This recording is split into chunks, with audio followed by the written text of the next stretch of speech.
Welcome to Trending in Education. Mike Palmer here. Very excited today to be joined by a fellow instructional designer. I'm gonna wear my instructional designer hat, at least in the introduction. We have Dr. Luke Hobson with me. Luke is the host of the Dr. Luke Hobson podcast, and he's also the author of What I Wish I Knew Before Becoming an Instructional Designer. I'm excited to get into all of this, but before we do any of that, I just want to welcome you to the show. Luke, welcome to Trending in Education.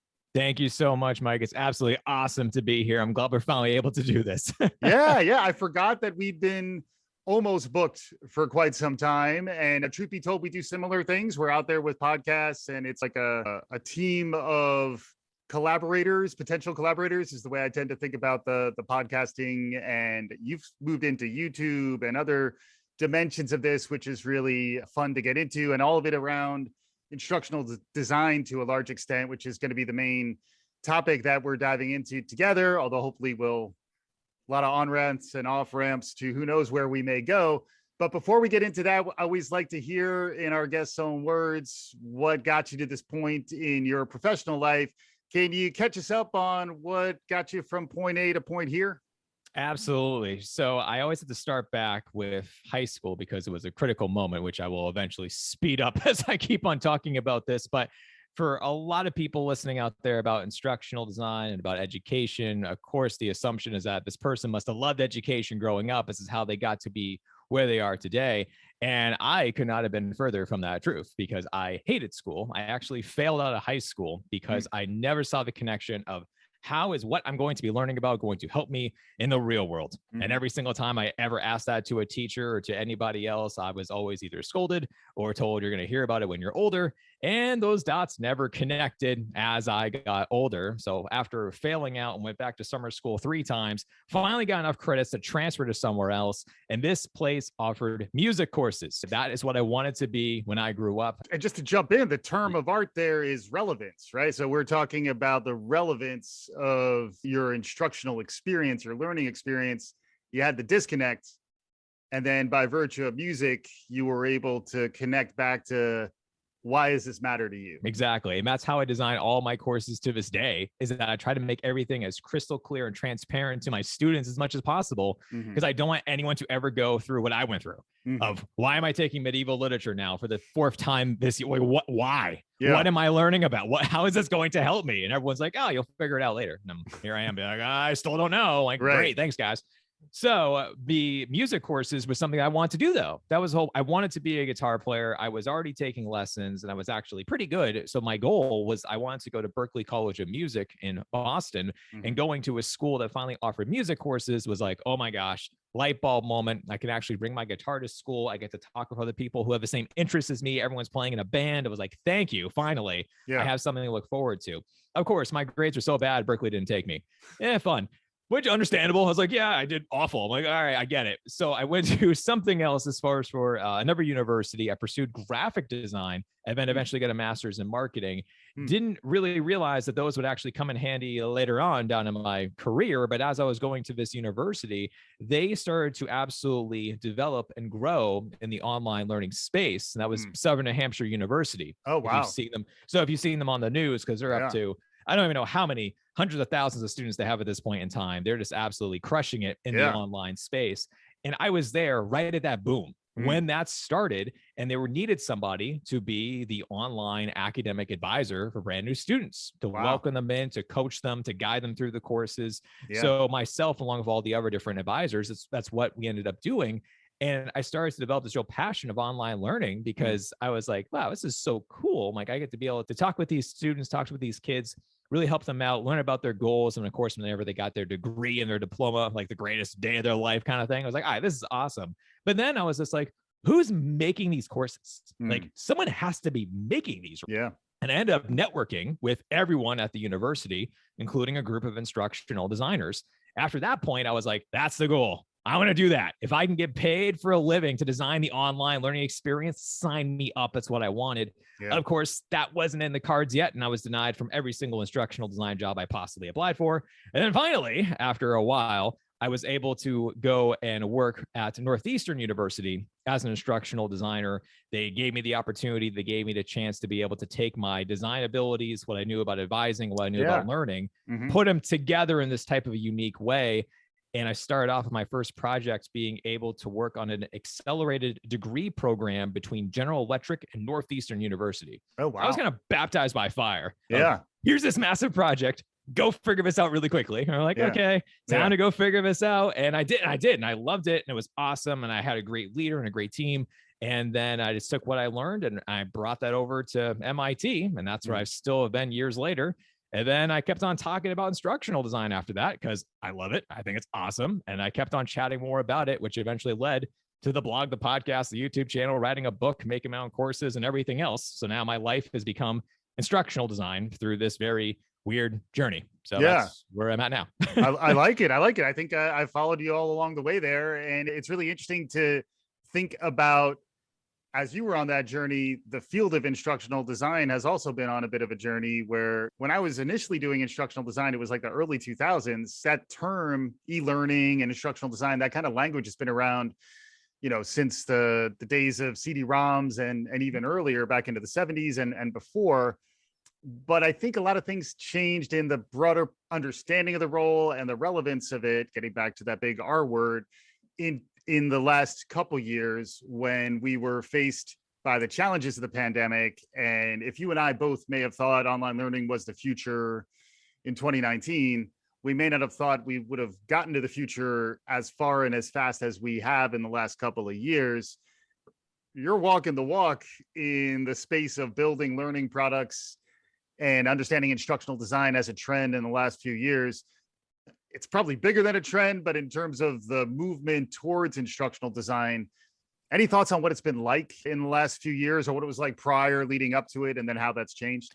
Yeah, I think it's so funny is that every time that we talk to someone who is new, who's trying to transition over into instructional design, the first thing that I always hear about is just how they're like, oh, I had no idea this was a career or a profession. It's like, this is cool. And I was like, but our field actually originated back in World War II.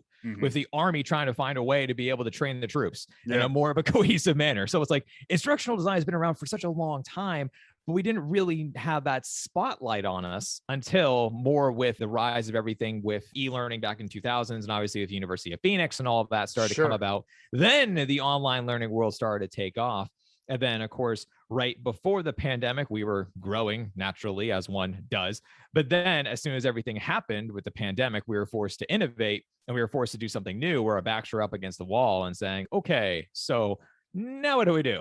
Because it was like the instructional designers on every team, any organization, no matter what, whether education, corporate America, or for nonprofits, or for government agencies, or like whatever it is, every single type of sector was like, what do we do? Where do we go from here? And the biggest thing, which I know since you've done this also for a while too, is that you can make anyone can make a online course. Doesn't mean they're going to design it. That's the biggest thing. It's just like anyone can teach a class. But if your consideration of teaching is lecturing for an hour and a half, you're going to tell me there's a better way of doing it because, there is. So same thing. So finally being able to say like, all right, what are we going to be able to now finally do to flip this switch of instructional design? And the biggest thing that I always tell somebody at first when they're like, I want to go into this field, what do I actually do?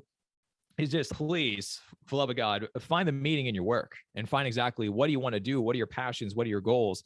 Because just like with anything else, instructional design, at the end of the day, it's still a job. I love it. I love what I do, but it's still work. It's still a career. So please find what you're passionate about, because even if you just go over into this field and after a year or so, you're burning out because you're like, oh, this isn't what I want. I'm just making these kind of trainings. That's boring. I don't have any support. I wish I had known ahead of time what the organization was actually like. So yeah, do that now. Please do that research now and talk with others and learn about what they actually go through on a daily basis. Yeah. And to me, it's reminiscent. I'm looking at the guitar in your backdrop. It's a little, I think there's another element of instructional design that's a little more like the singer-songwriter ethos, where if you're building the stuff, but you're also teaching it and you have a mission behind what you're doing, that really does resonate. Coming out of the history of Sal Khan is also another luminary in the field of e-learning who began by just tutoring his nieces and nephews over the internet in the early 2000s, mid 2000s.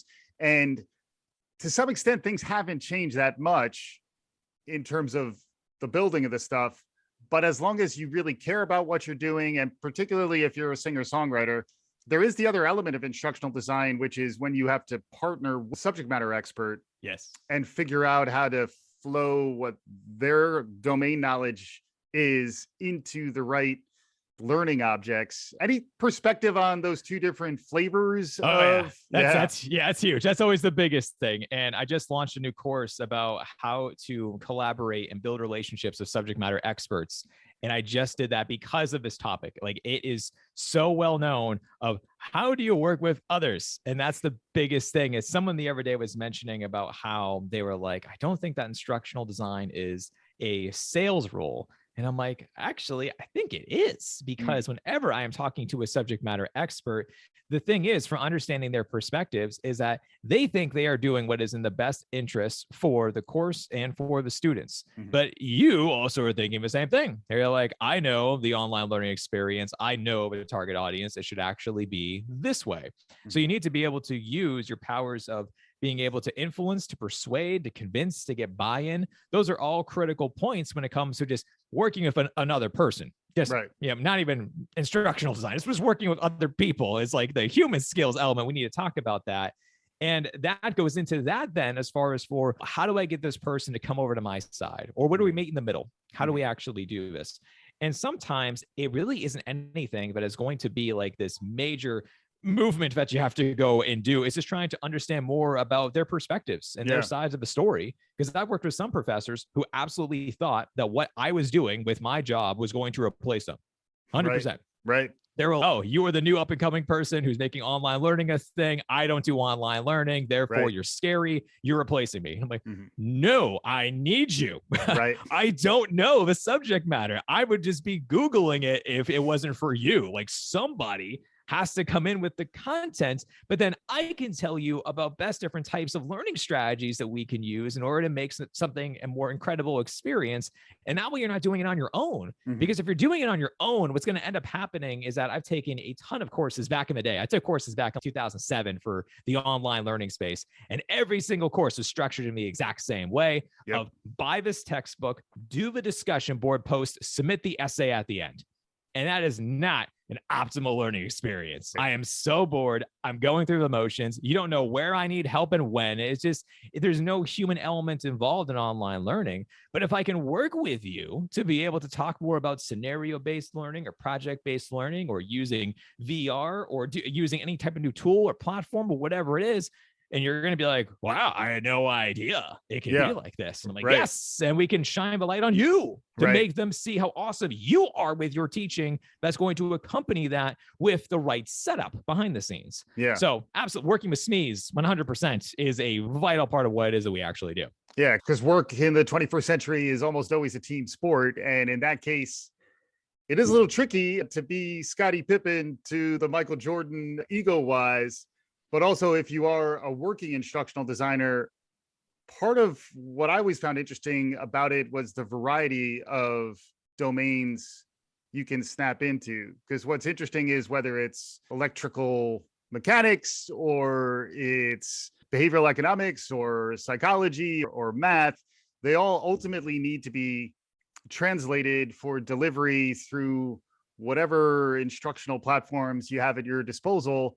And there really is a skill set that develops over time to become expert at tailoring it. Now suddenly it's a tailor, or it's almost like a concierge service when you're really dealing with the luminaries. But then frequently the luminaries, best case, they can get into that collaborative team-based exercise where in a lot of the projects you work on, I imagine it's more than just you and a SME. There are other members of the collaborative team who are helping to build the learning product. Can you lay a little bit of that out for us? Yeah, because I work with everybody. When I am designing something, I am involved with talking with the marketing team, when talking with everyone for accounting to make sure that obviously I'm on budget, we're setting the goals correctly.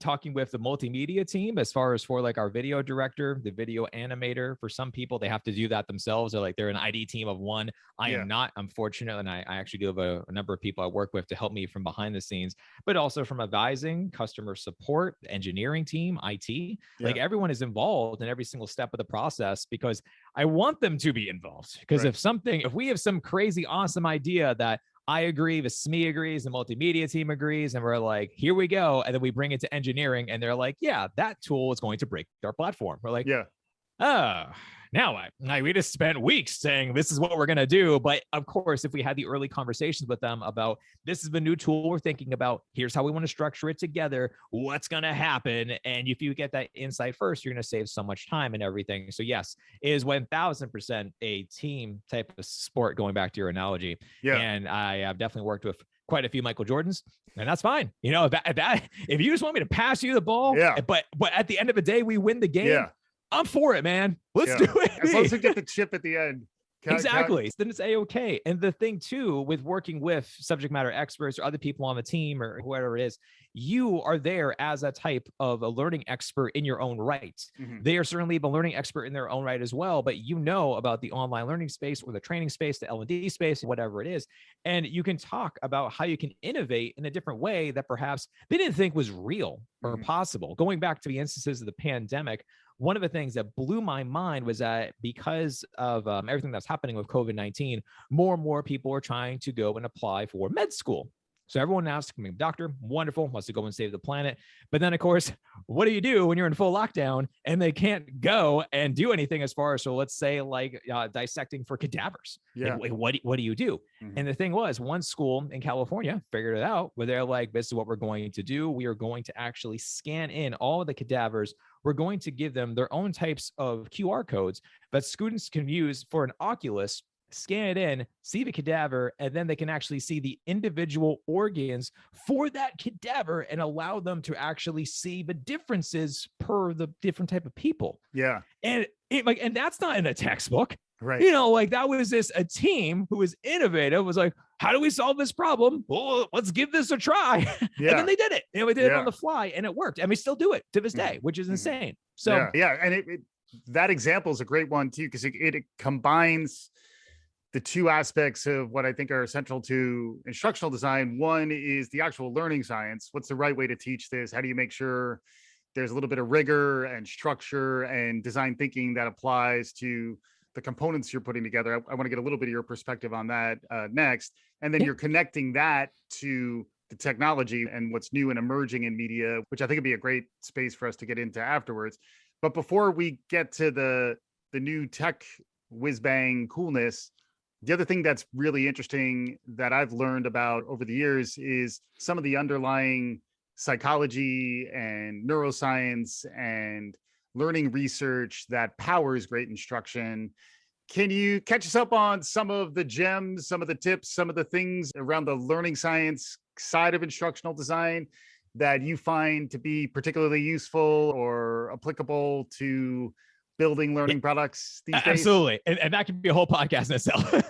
So I'll just try to narrow down a few things. For some things that to me are just more of common sense, but you need to be able to figure out how to structure it within a course itself for it to actually make sense. So for instance, let's say that we're going to be taking an entire course. We have an outline of what it's going to look like.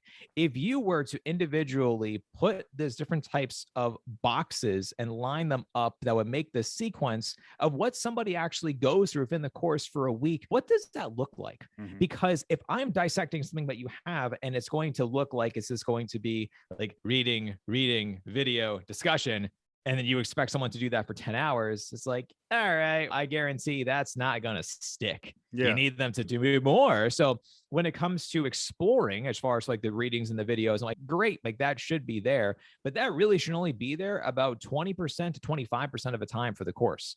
Other than that, you need to be involved. And that's actually how we learn. So from moving to there, well, then it makes more sense to be able to go towards something that is going to be more of a practice-based type of an activity, something that's going to be an ungraded for activity for you to be able to practice in a safe space where you're not going to be evaluated, and you can just try and go and figure this out on your own. And of course, get guidance and feedback from there. But then you need to put that more into an application phase to actually say, okay, now it's time to test the merit. Did I actually learn this? How would I actually do this in the real world? And give that a shot in a real assessment.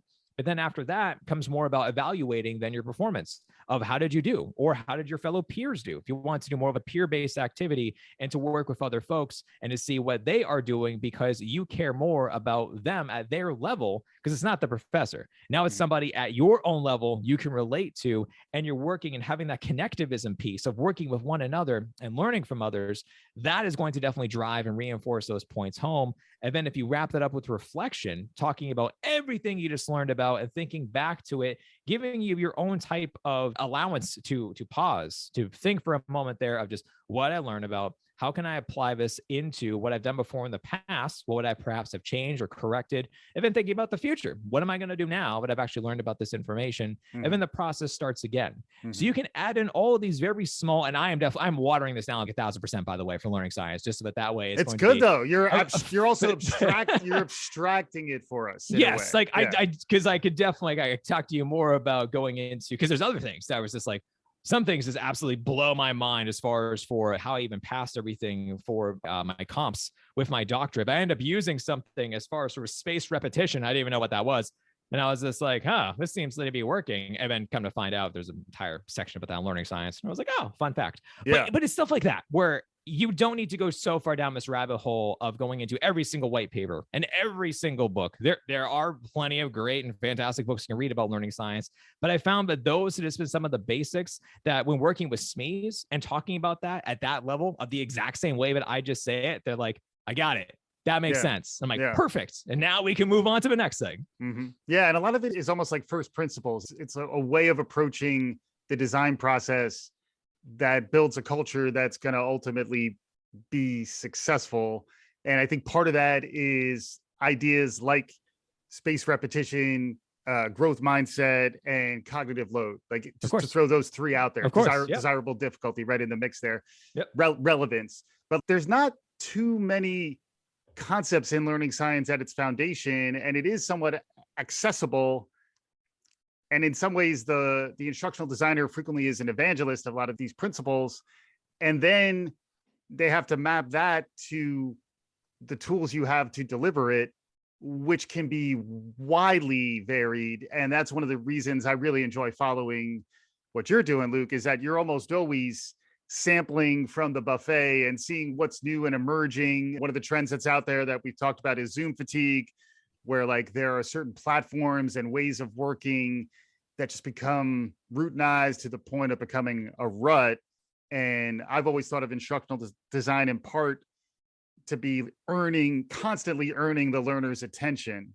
And in order to do that, you need to be sampling and mixing things up in interesting ways. Can you talk a little bit about that side of the work? I know we're staying kind of high level, but that's the nature of the conversation. But it absolutely is, because if you are just going to have something that actually, let's go back to the point about Zoom burnout, because I noticed that everyone knows that every single person, the minute you say the word Zoom, you're going to see the person's face drop where they're like, great, I'm going on another Zoom call. Because that's just the way the world is right now. Like I've only been back to campus once in the last couple of years, which is crazy to think about, where I'm like, I'm not that far away, but I am, whatever. So the thing is, when I was thinking about trying to make a couple of different types of courses, I always would go and think about what does somebody do outside of education? Because for education, there seems to be like these barriers that we have up of, you're in higher ed, therefore you must use this platform because everyone else uses that. I'm like, I hate that platform. So what else can I use that's better? So I looked for other places. And for one of the things that I went to back in 2019 was that we went to a conference at MIT, and the conference was on something called Gather Town. And I was like, what is Gather Town? So I go and I'm signing into this, and I have to go and I have to make my own little avatar and have all these different options to either make it look like me, or I can go and dress up as like a hamburger or a snowman. Like I can do whatever I want. I'm like, okay.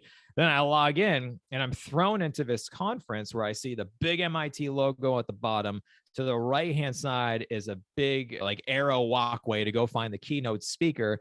And I'm like, okay, just gonna go there. So I walk over to see the keynote speaker. I sit down. All of a sudden, all these little embedded Zoom videos basically pop up. And I was like, oh, all right, I'm not alone. All these other people are near me. And then I leave there. I go to a poster session, and then same thing. I'm walking around, and it felt like a real conference because every single time that I got next to a person, but what happened is that it's based on proximity of the avatar characters. So if my little avatar character got closer to yours, then your little Zoom window starts to actually fade in, and the audio also fades in with it. So now I can actually hear you. And same thing, if I wanted to leave the conversation as in real life, I would just walk away.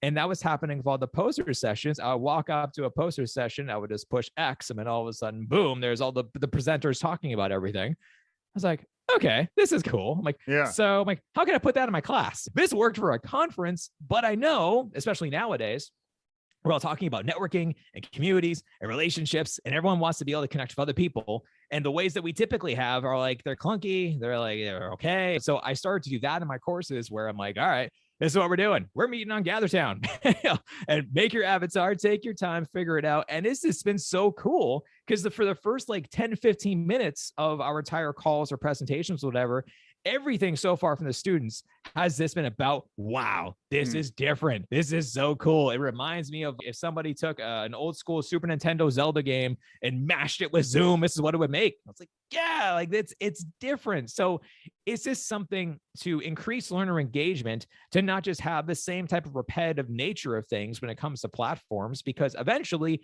they know there's a good way for that, as far as for like, you have now learned, you have changed your behavior to know how to use this product and this tool. For that, I'm thankful. But I also need to give you a curveball every now and again, because if I find something new and exciting and engaging, but I know it's going to help you, I don't want you to just be bored the entire time. So captivating that attention that you were talking about, and that's how plugged in to Gather Town like 1,000%. And I would encourage folks to follow Luke for those types of tips, because there'll be other things like Gather Town that are like the number of platforms that are emerging almost in response to Zoom's ascent. There was a lot of investment in the next Zoom, and there's so many different dimensions in which people are trying to solve those problems. To me, harkens back to Marshall McLuhan's famous quote, "The medium is the message." If you're not thoughtful or intentional about your design choice, even if it is Zoom, I do a ton of stuff in Zoom. Sure. Just be intentional about it. Don't just absently slip into something without realizing you just made a choice. And then I think frequently, if you make the choice to try something different, something experimental and, innovative, and then also get the buy-in from your audience to say, here's why I'm doing this, then it becomes more of a collaborative, co-creative experience. Yeah. And this is what has become so fun, is that because everyone in education and everywhere else too, but just everyone is so accustomed to now Zoom, that when I say, I want you to use this link to this other thing, it's always like, what's that? And I'm like, oh, I know, get ready. So for the course, which is something that is so cool, it's inside of Eduflow, which is a new, well, it's not new, but to me, it's a newer learning platform that just looks, feels, and functions the way that it should. It's not the typical clunky learning management system where I'm like, why can't I do anything? Why can't I change? Like, why do I have to do it this way? But they have different types of video peer-reviewed based activities. So if I want students as designers to go and to make a sales pitch selling to a SME the idea of a new concept, you can record yourself, do the video, and then send it, and then it goes into a queue. And then other people have to watch the video, give you feedback, and then it keeps on going from there. So it's like we have the learning platform to do that. We use Gather Town to talk. We got rid of the typical concepts of everything must be a discussion board. They're still in there for some things, but we started to use Circle for our new type of conversation platform, because I want something that you're actually going to use. That's the biggest thing, especially for an optional type of activity of networking, talking with other people. Are you going to know how to do that on a discussion board? Maybe. Are you going to be able to do something even better, though, where you can actually emulate the type of thing that you've always done on social media with liking, commenting, sharing, subscribing? Like, you want that feature in an educational type of communication platform, which is Circle. So I started doing that for my courses, or Slack. I've used that a bunch of times too. So I just try to keep on doing this to not go. Now the thing is, don't go crazy. I want to throw everything at you being like, look at this cool stuff, but also like, wait, wait, people are going to drown and just trying to learn how to use 1,000 new tools at a time. But Yeah. that's the snippet of all the fun little things I'm working on for the last like month or so. Yeah, that's great. And also reminds me of Lauren Buckman, he's the president of the Art School of Design in LA, but he wrote a book called Make to Know. And what you do very much reminds me of that, where you don't always know how you're going to make the thing. You're presented with a new problem, and then you're in that space of uncertainty, and you don't really learn how to do it until you're actually doing it. And I think a lot of people have a block. They're just concerned about getting out there and starting to make it. Any advice for folks who are trying to figure out how to get started and I don't know how to do things and I'm not that confident? Any suggestions? Yeah. So you mentioned it before, actually. You said the words, which is fantastic. So I was going to repeat it, is that you're going to be able to figure it out. That is the big thing that every educator knows about, is that you don't have the answers. You don't know where to start, but you're going to figure it out because you're going to. That's who you are. That's in the nature of everything. When it comes to making something that is going to be a product, one thing that I would highly encourage people to think more about is the iterative design process. Being able to comfortably say it's not right the first time is something that in education is this, oh my gosh, what do you mean? It has to be perfect. It is accredited. We have to do da-da-da-da. But you don't know. You need feedback from your students. You need feedback from SMEs and from other people. Like, you don't know if this is going to be 1000% perfect. And usually it's not. There's always something you can do to make it better. So for just making a type of a prototype, just say, I think we got we have the right bone structure here. What do we do at this point? Let's let some people test it out. Let's get some feedback. Let's then take that and let's incorporate it. And then let's evaluate everything. How can we actually use the feedback now that we have it? Where can we go and explore a bit more? What can we realistically do? And then you put those ideas back into the prototype and you just repeat that cycle of constantly just prototyping, designing, evaluating, and you just keep on doing it again and again. And then finally, you have what you love and you're like, all right, we got it. It took us 6 months. It took us a year, but we got it. And now let's go do the thing. So it's just that embracing feeling that it's uncomfortable. You have to confidently admit that you don't have the answers, which is something that I have been fantastic at MIT, where I'm like, I don't know. Yeah. I'm going to go figure it out. And I also need your help to inform me because I don't have all the answers. And that has greatly assisted me in the figuring it out process. Yeah. And that sounds very much a lot of the conversations I have about the future of work are very much this, where if you are truly innovating, no one's really done it before and they're novel problems, at least in your context. And you have to almost get a rush from that and lean into that in the best cases. One of the things that I know you're leaning into is new and emerging technology. This is where I would put my Oculus goggles on if I had room on my head. One of the things I know you're looking into is the metaverse and some of the AR, VR trends. I've called these simu-learning. Any perspective from you on trends like that? Or we're now in the 2022 and beyond phase of the conversation, Luke. So anything you find of interest, I'm sure our listeners would love to hear as well. But I know we were talking a little bit about the metaverse. Yeah, absolutely. So something too that is extremely timely about everything, which I'll get to in a second. But Stanford actually just produced a new article that talked about how for the first time ever, they offered a only virtual reality course. You have to use an Oculus to be in the course. And that to me was just like, wow, like we've gotten there. That now it says, no, it's not just optional or it's not just like a cool feature. No, it's required. The whole course isn't the headset. You can't leave. Like you need to use the headset. And we've finally gotten to that point, which I thought was something that was, the technology's always been there. The tech isn't the thing. And whenever someone says, oh my gosh, but it's going to cost thousands of dollars, it's going to do whatever, it's just, but that will all come and go. The price will fluctuate. It will change. Right now, you can get an iPhone for free. Think about that. Where before it was thousands of dollars to buy one. There was no options. There was no nothing. Like, we'll figure that part out. The thing that I'm really harping on is the fact that people have now adapted to that for their mindset to say, it's not weird to be sitting in my office with a headset for an hour to be with my class. To make people think that that's not weird is, wow, okay. Like, we've gotten there. So now what can we do? And then that is where it's so exciting about the metaverse, because of the fact that if we're going to have this new mindset where people are adapting to this idea more and more, they're adopting it. They're like, okay, maybe this is what we're going to do. It's really not that far away. And I saw that Bill Gates just said it's going to be 3 years from now the standard practice is going to be that we are going to be working remotely with the headsets on in the metaverse. Wow. That doesn't surprise me. It actually surprises me it's going to take that long, because I'm like, we're all talking about this now. We're talking about like, we can already go and buy it and go into there. Like we can't yet. We can just to some slight extent, but the full experience isn't there yet. So what I think is going to happen, if you really want me to put my tinfoil hat on, talk about futuristic thinking here. So think about the different types of ways that we have for formatting for courses. So we have the online, we have hybrid, we have HyFlex, and we have face-to-face versions. I think there's going to be a fifth, and that is going to be within a type of a metaverse or in a type of a headset. That is where the entire course is going to pertain to. And when you sign up for the course in the first place, that is where every interaction happens. Not just that like some of it is on like the virtual, like, it's like, no, it's like you do literally everything into there, and that's the only way the course is offered for going forwards. Right. And Stanford already, like, they're already showing that to be the case. But now I think it's going to expand upon every single subject, every school. It's just going to be a normal thing.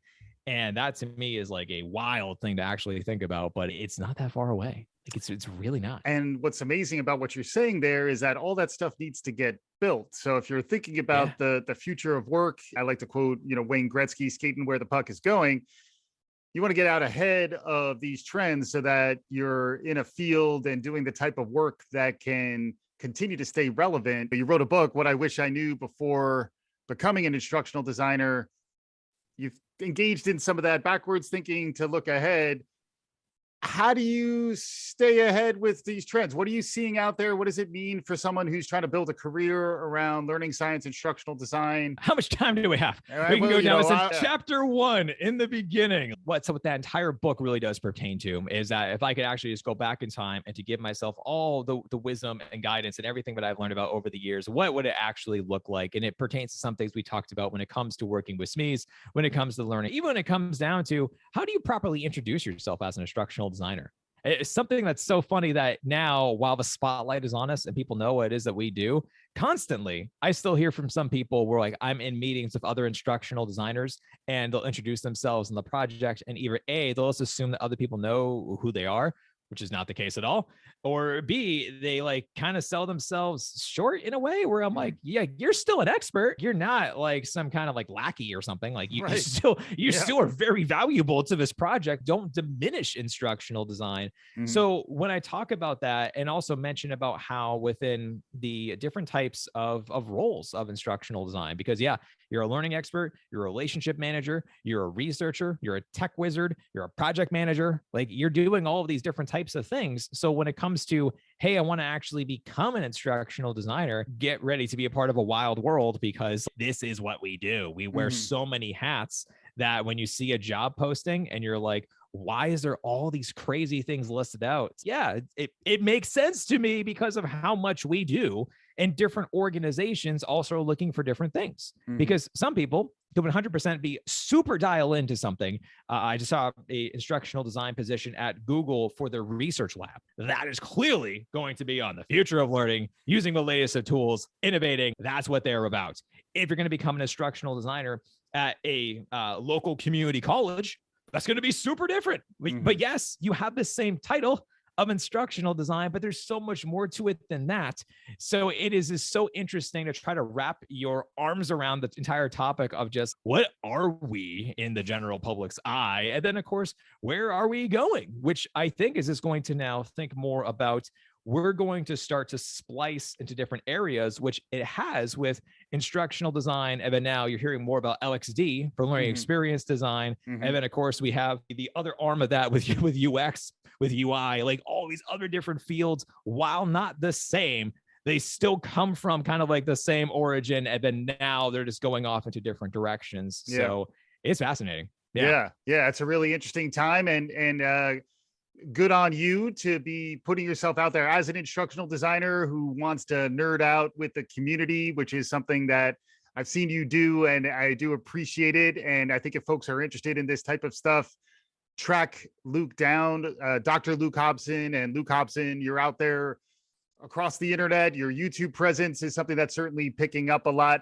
As we're concluding here, I've been on the record saying I think we're entering a golden age of learning design, and you seem like you're shaping up to be a showrunner of sorts for some of what's new and amazing that's on the horizon.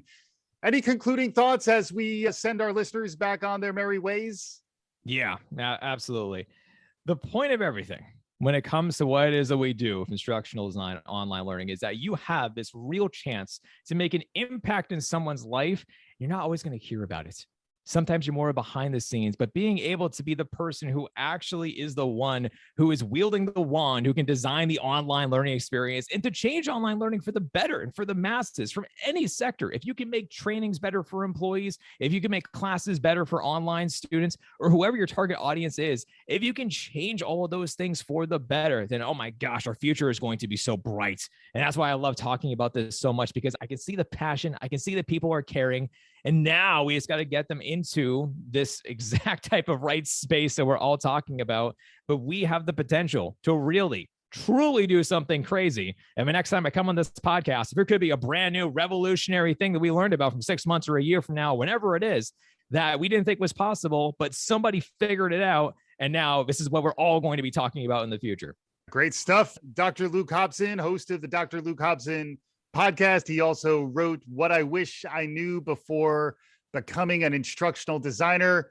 Wonderful conversation. Thanks for joining, Luke. Absolutely. Thank you so much for having me. Really appreciate it. And our listeners, hopefully you're catching some of Luke's enthusiasm on your way out here. If you like what you're hearing, write us a review, share the pod. Be back again soon. This is Trending in Education.